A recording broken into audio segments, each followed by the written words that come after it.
Joined now by the national sports editor of the Daily Hive and its Offside Vertical. You know him as Rob the Hockey Guy. Rob Williams here with Sekeres and Price. How you doing, my friend?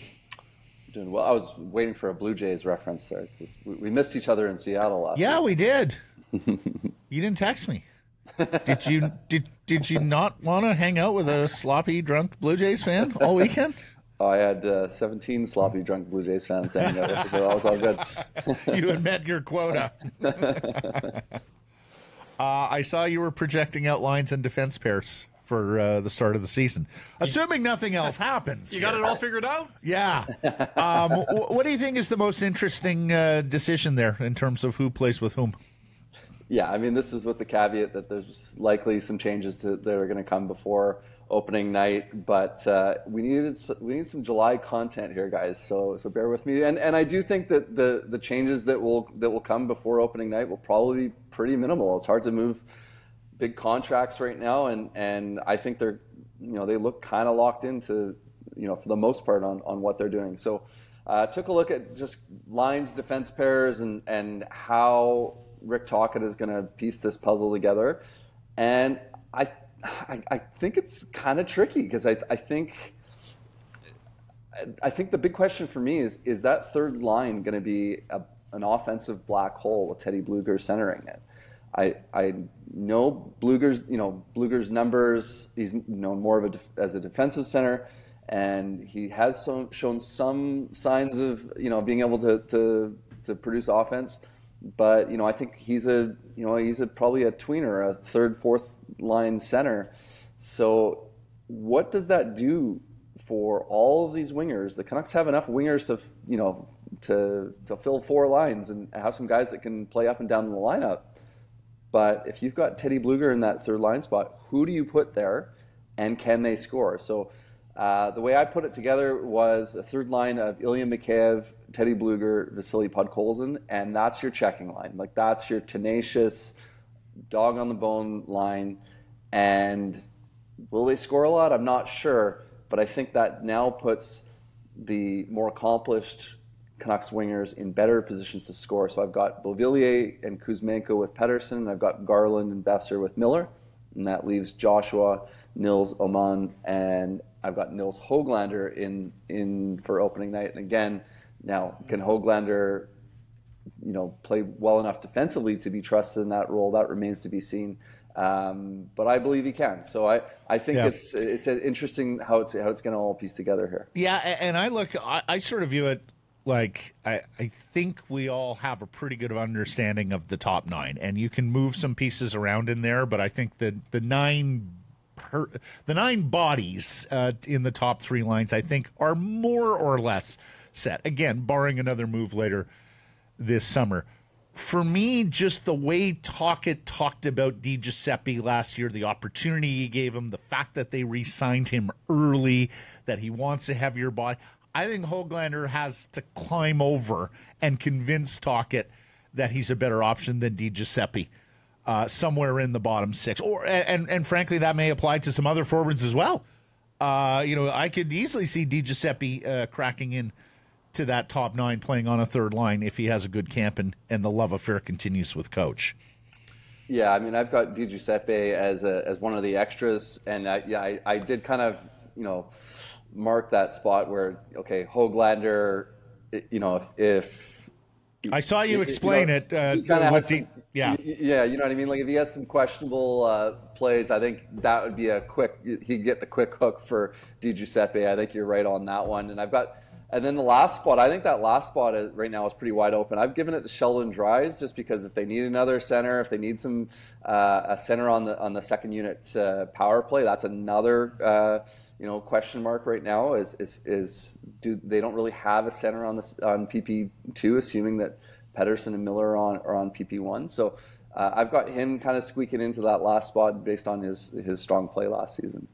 I just wonder if, and again, like, this is late July and all of this will be fleshed out at training camp, but I wonder with JT Miller and his defensive warts if they don't need a guy like Mikheyev sort of to be a safety valve there, a life preserver in some ways, because we know the struggles that Besser had defensively as well last year. So all those things, again, I mean, a great conversation at this time of the year, and ultimately we'll see how these battles are won. I wonder, I mean, there are jobs up for grabs at training camp, Rob, but it sounds like there are jobs up for grabs at Rogers Arena right now. Anthem singers, in-arena hosts. I saw entertainment. Right, yeah, exactly. Show us your talent. We got a little bit of Vancouver has talents going on at Rogers Arena. Yeah, there was a brief moment of panic, I think, when the Canucks tweeted this out, saying that they're looking for singers to sing the anthem for every, and I think they sort of advertised it as if you could sing the anthem at every single game. And then people are going like, okay, first of all, that's fine. But then they've got a lot of singers right now that people really like. And I think there's clearly the top three right now with, in no particular order, Marie Huey, Elizabeth Irving, and Jagpreet Bajwa. So I think people were kind of like, what, are they going to make them like try out here? Like, that doesn't really make any sense. But I did confirm with the Canucks that they're just looking for extra singers, and it's going to be the same processes as before, where we're going to see a lot of different singers singing the anthems. My question is, should they consider a situation where they have one go-to singer, and that becomes a part of like the fabric of going to games, like some other places have done? And I think it's something they should consider. And I know the Whitecaps had that with Marie Huey, and she became a name, and she became a kind of a team ambassador of sorts. Mm-hmm. And I think that's something that the Canucks could have if they wanted to. The only trouble is it would cost them probably a little bit more money than they than they prefer to spend, because now you're gonna have to, you're paying somebody to be there for every single game. That's now a bit of a grind, and you're gonna have to shell out some cash. I was very glad to see that you clarified, because I read it that way as well. Like, they're going out to get their Roger Doucette, Jim Cornelissen, anchor in the anthem spot. But no, it is going to still be rotating. And show off your talent at Canucks home games this upcoming season. Interested applicants can submit an introduction video and demo reel of their unique performance. Jeff, we were talking about the one thing you lose if you go to one anthem singer or just a few is some of the opportunities for members of the community to get out there and perform in front of a live audience and get that stage and that springboard. Hey, they may get that stage and that springboard with whatever it is the Canucks have planned here for talented individuals.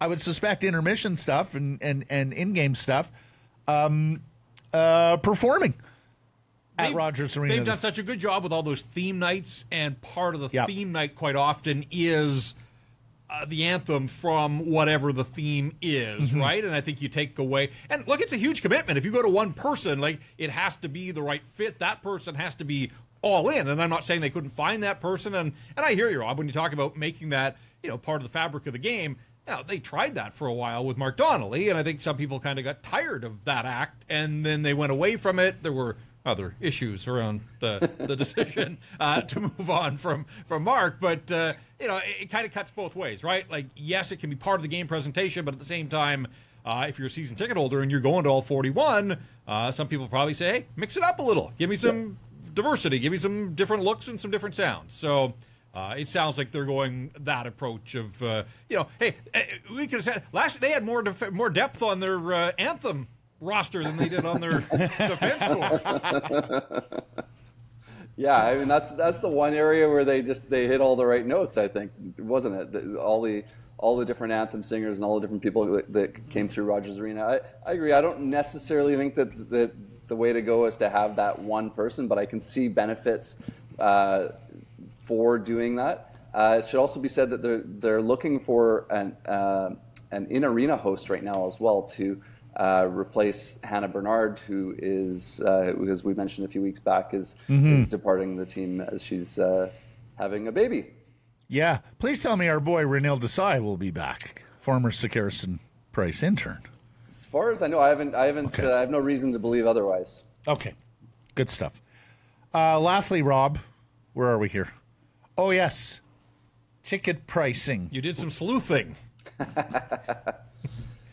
Yeah, so this is something I guess I wonder if the average fan is aware of, that when you go to a Canucks game, if you're looking for tickets to a Canucks game, not every game is priced the same. And in fact, now it's quite drastic, for what, for the price for the Toronto Maple Leafs on a Saturday night is quite different from Columbus on a Tuesday, right?